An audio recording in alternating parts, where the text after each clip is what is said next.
So I'm talking about all vanadium flow battery chemistry, but also on, let's say, potential battery chemistries which can replace them. And I do this with the, let's say, the spectacles of or the eyes of an, let's say, applied electrochemist. So this talk, I will start mainly with, first with vanadium chemistry, and we'll go later then to other chemistries, and hope that it's an open conclusion, because to be honest, it's not decided what will be the next technology, or let's say something from the ending. I think there is no one technology. There are several technologies which will be used in parallel. So as Florence already said, I'm very lucky because we are working inside of a battery.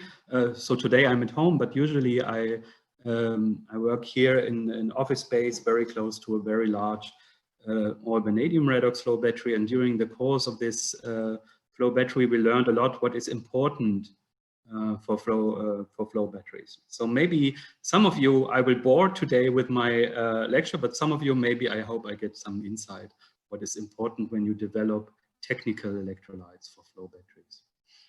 So the thing is, what I think is one of the most important things is that a flow battery has the promises of an immortal battery, you know? Or usually it's said that it has a very long lifetime, and this is one of the most key advantages when it comes to cost, because usually for storage, we look at the levelized cost, which is a cost of a battery over its lifetime. And if we have an immortal battery, of course, we can make a very cheap battery. So lifetime is a very important key indicator for flow batteries. But everybody who is engaged in chemistry knows that we never have 100% conversion rate, never, in no reaction, or only in irreversible reaction, highly irreversible reaction. But most in reversible reaction, we never reach 100%. So there is a misconception. So what shall we do with a flow battery? So flow battery chemists came up with solutions to, let's say, modify or regain capacity losses with other mechanisms. And I think this is the important thing. And this has to be ensured for most flow battery technologies, which will really rely on a long lifetime. I think it's a very important field.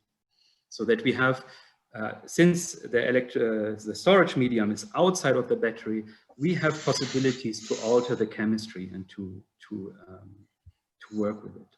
So this is, I think, one of the most important messages. We can build an immortal battery, not really in reality, but in principle, let's say. You know? When we talk about vanadium redox flow battery, of course, there are different electrolytes. A lot of people have definitely heard of mixed acid electrolytes. But when I'm talking about VRFB or vanadium redox flow battery, I mean a very conservative electrolyte with sulfuric acid and maybe some stabilizers like phosphoric acid. So what are the challenges for vanadium flow batteries? Because although it's now we see a high commercialization, we still have some challenges to do. So mainly it's reducing still the cost of the vanadium electrolyte is still too high. The temperature window of a vanadium flow battery is not ideal. And also still we see some degradations over time, and there we need a good state of charge and state of health detection, as well as I said in the beginning, we need a mechanism to control the state of health or to regain capacity loss. So the first drawback of cost, we have around $60 to $80 per kilowatt hour limiting cost, because this is the cost of the vanadium pentoxide. And this is far too high for a flow battery application. We need really long lifetimes to compensate for the high electrolyte costs. And of course, there are some ideas about leasing on the way to leasing, like from precious metal recovery. There are also leasing contracts which can definitely reduce the cost. But for leasing, you need also a kind of way to recycle the electrolyte. And this is something we are working on at the moment in the project High Flow. It's an European project where we look at leaching technologies, mainly with conventional mining leaching agents. We had some pre-studies in collaboration with the IIT Mumbai, where we looked at making concentrates, and we are quite confident that it is possible to leach these electrolytes in a very easy way and make very clean vanadium-4 concentrates, which can be precursors for new electrolyte, so that we don't have to really start from the vanadium pentoxide to get to the electrolytes. Another challenge is still the temperature window in vanadium flow batteries, which is really limited, especially the upper limit for the oxidized vanadium-5 electrolyte.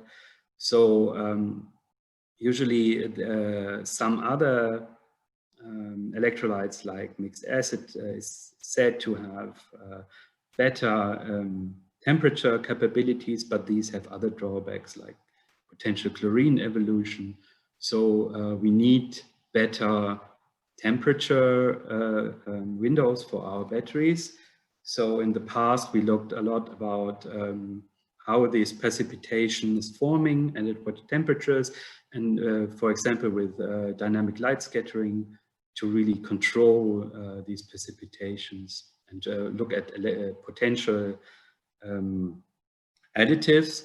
What we saw in the past in two projects, we saw that one phosphoric acids and also other precursors which form heteropoly acids, phosphoric acid, arsenates, something. This increased definitely the temperature window of our batteries, but you can only solve up to 0.1 mole. If you go to higher concentrations, you will see precipitation of vanadium sulfates. So also your window is limited. At the moment, we are mostly focusing also on acid content to increase this temperature window. And we do this in a project which started recently, where we look at vanadium flow batteries that also can be used as a low temperature heat storage. This will be a quite challenging task to do.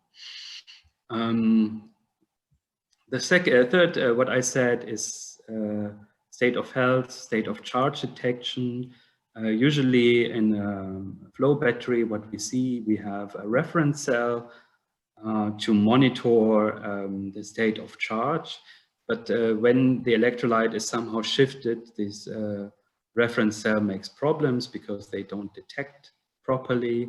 So we look, for example, colleagues from the Dechema Institute looked in the project Degrabat. We looked at degradation, but also on monitoring. And there we looked at different technologies like potentiometric, spectroscopic, but also other things like density, to really look at electrolyte composition and really find the way when we need a maintenance or when we need a maintenance cycle or an electrolyte maintenance itself. We are also at Fraunhofer are also looking into electron spin resonance. This is a very expensive technology, but we are working with groups who can make these sensors really small and potentially also cheap. And we have a good degree of linear response in the signal for vanadium-4 and vanadium-2, which are spin active materials, but also tempo materials could be also monitored with this kind of technology. So coming to the last point, which I had in the beginning, to make it really a vampire or let's say zombie battery, which lives forever, we need a control of the state of health. And this, I think, applies to all flow batteries. In vanadium, we see 3 different kinds of shifts. We have a reversible electrolyte shift, since vanadium is a very symmetric system, and a shift of water due to osmotic or electro-osmotic crossover, or a shift of vanadium, can be easily equilibrated by mixing electrolytes, for example. But we see also irreversible capacity losses or shifts in the oxidation state. And usually we can see oxidative or reductive shifts. Usually the oxidative are most common because they are caused by gassing of the analyte, the negative electrolyte, or by reaction with oxygen of the negative electrolyte. But also a reductive shift is possible if vanadium-5 components react due to corrosion or due to precipitation. So usually you then care mostly of the oxidative shift, because the reductive shift is usually can be controlled by temperature window or by the material choice. The reversible shift is already integrated in the battery management.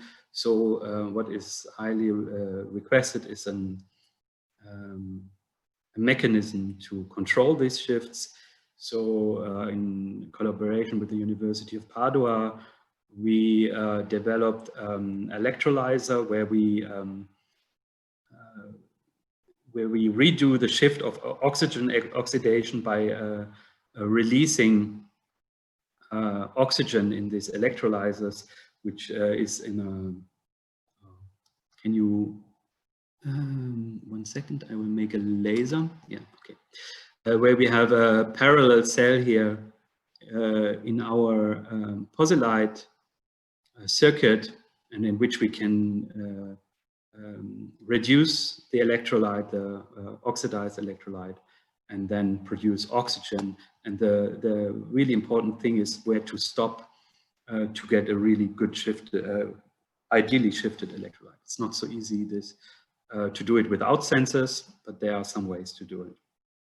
Okay, so I talked about the different challenges we have in vanadium, but this is not the title of my talk. My title of my talk is what could be the next chemistries, where shall we have an eye on what could be replaced, for example, vanadium. And of course, you saw before, costs are important, but also the possibilities of increasing the lifetime to make a kind of Methuselah battery. These are the important things you have to do when you look for certain chemistries. So, of course, the chemistry space is very wide. We had once a review on, wrote a review on flow batteries some years ago, where we looked at the whole space, but we see that not all the space can be used. Only few combinations can be made, which can be made to a system. And we see, since here the colors indicate the pH of the electrolyte, most of the electrolyte systems are acidic. There are only a few alkaline systems, and a very few also neutral or nearly neutral systems. So if you look at the different systems, we see only a few of these combinations are possible. And if you apply the ideas of before, only a few systems have the possibilities to become mature enough for technical application. So of course, when we look for electrolytes, we want, I think I showed these slides many times before, so, but I maybe a little bit repetitious, but I think it's quite important. We need highly soluble species, of course, to have high energy density.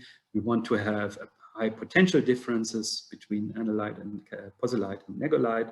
We want to have a highly conductive electrolyte, and this is often not seen mostly when you develop an electrolyte, that, for example, neutral electrolytes tend to have much lower conductivities. This is really important. And and also when you look at electrolytes in theory, for example, I have it here for the vanadium electrolyte in theory, you would start here with your acid of a regular electrolyte and would end here at the highest conductivity, but in reality you are buffering your electrolytes because the vanadium participate in pH reactions, so you will end up somewhere here. So this is something which has to be really taken into account when making a technical electrolyte. Also, what is really important is the stability. So if you have side reactions which are irreversible and you cannot be maintained, this is really a crucial thing.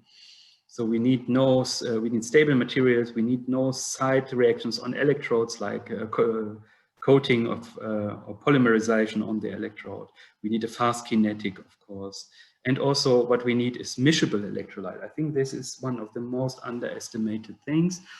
If we don't have a miscible electrolyte, we can run into problems. There are some systems which don't require miscible electrolytes, but most of the chemistries do. This is, I think, one very important, I cannot stress it out, how important it is. And this has to do that some chemistries don't go together.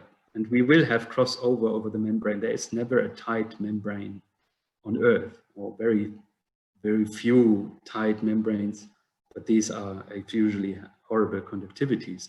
So you have always a porous, somehow each ion exchange membrane has pores also where electrolyte components can diffuse through.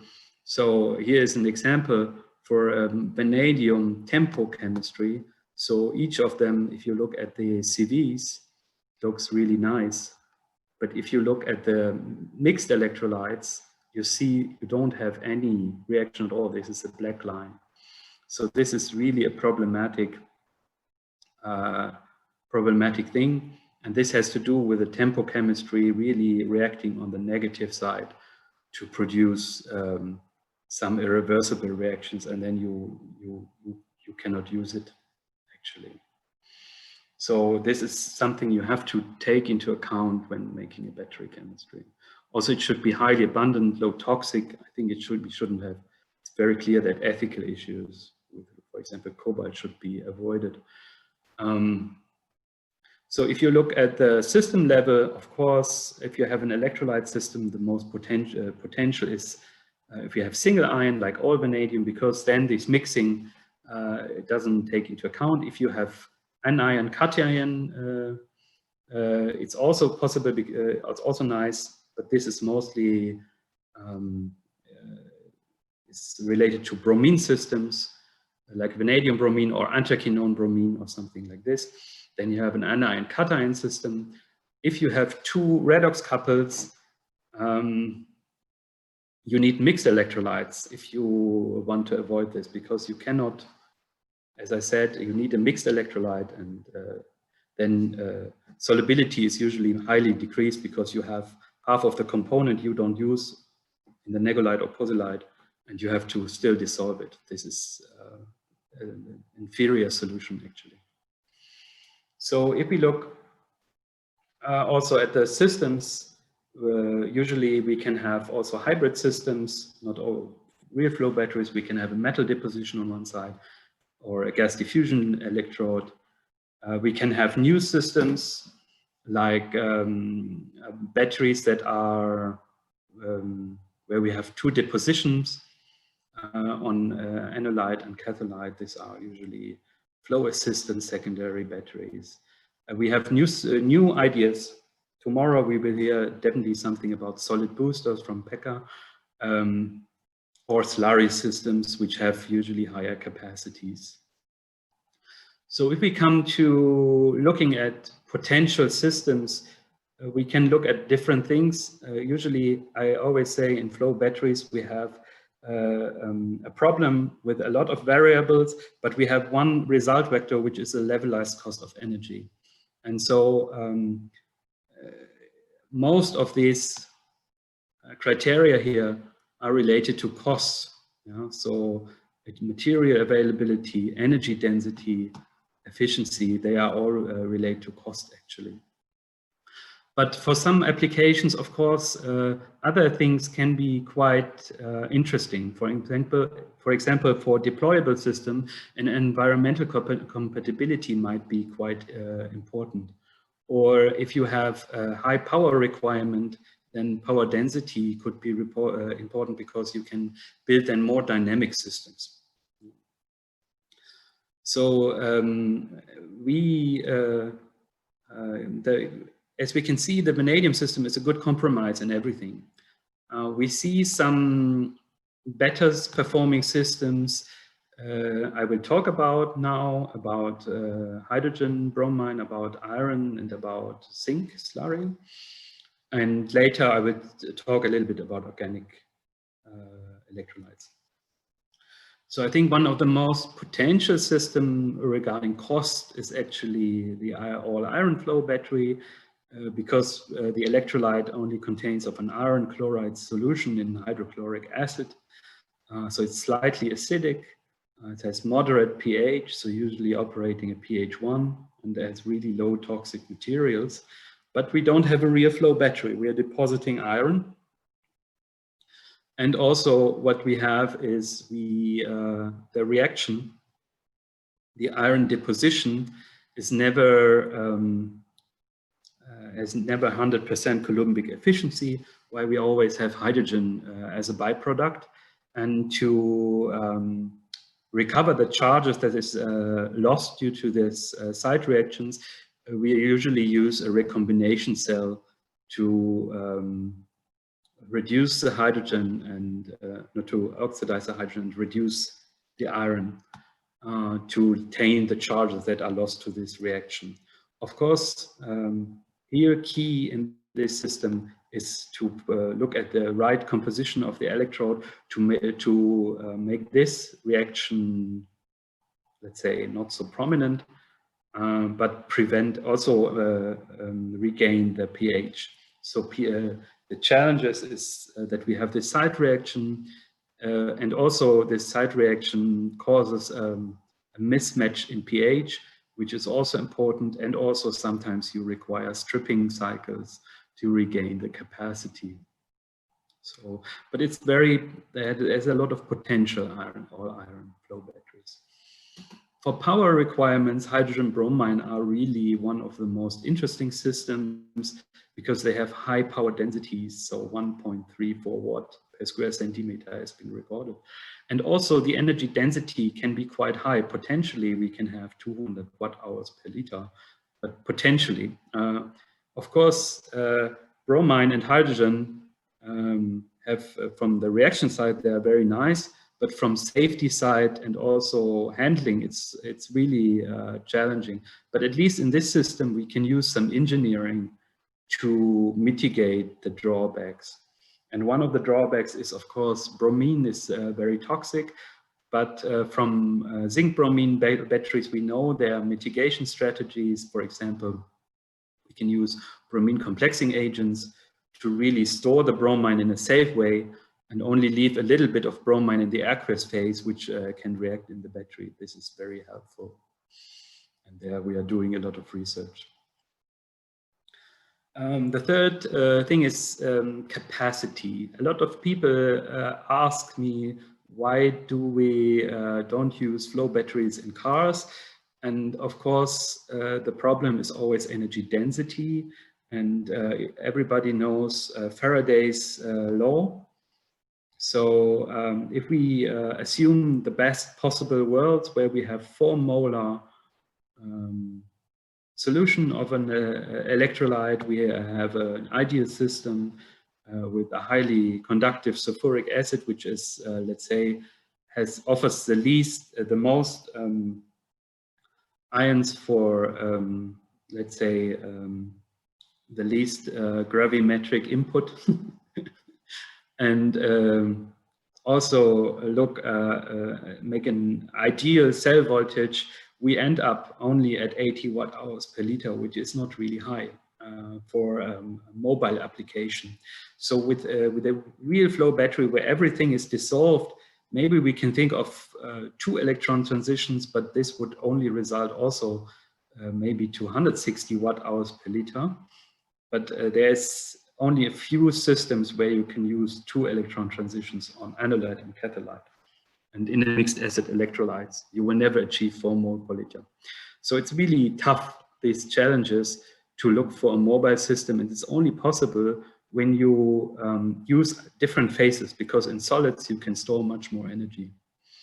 So one idea is to use zinc slurries, because zinc has a very high theoretical energy.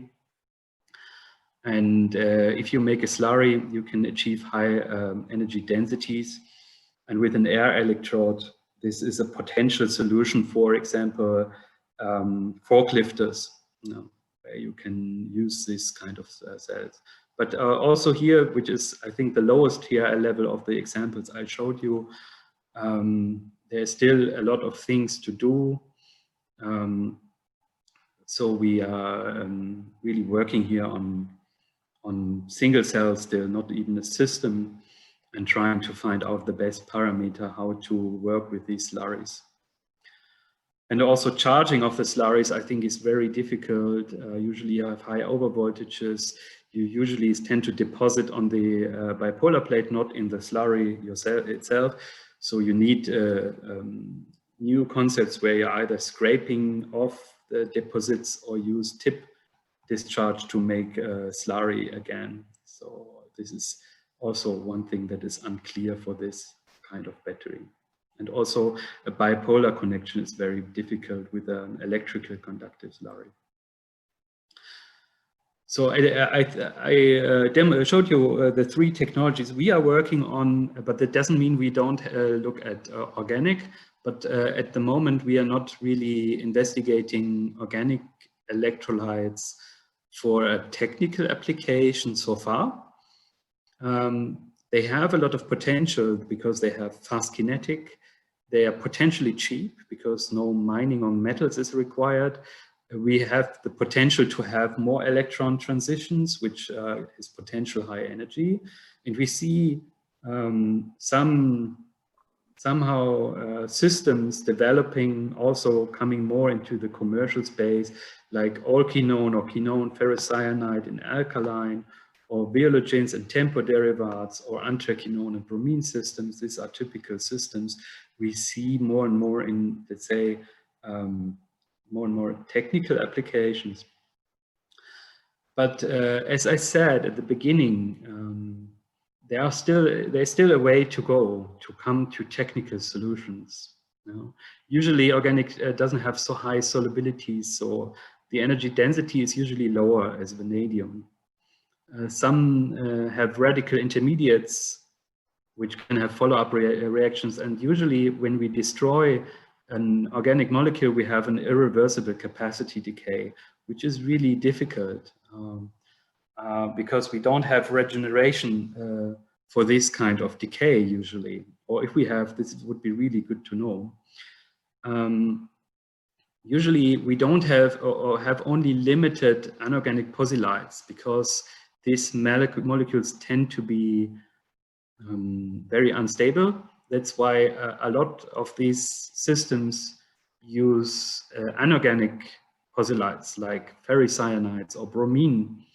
And this leads often to asymmetric systems where you have 2 electron jumps on one side and 1 electron jumps on the other side.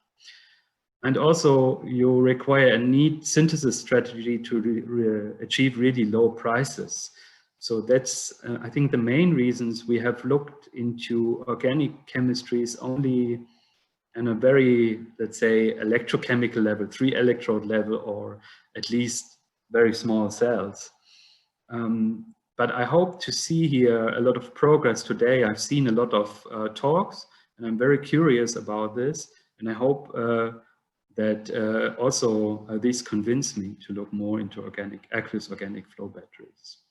And here I'm at the end of my talk, and I thank, of course, the sponsors like the European Union or the Ministry of Economic Affairs and Energy, which are doing a lot of funding for our research.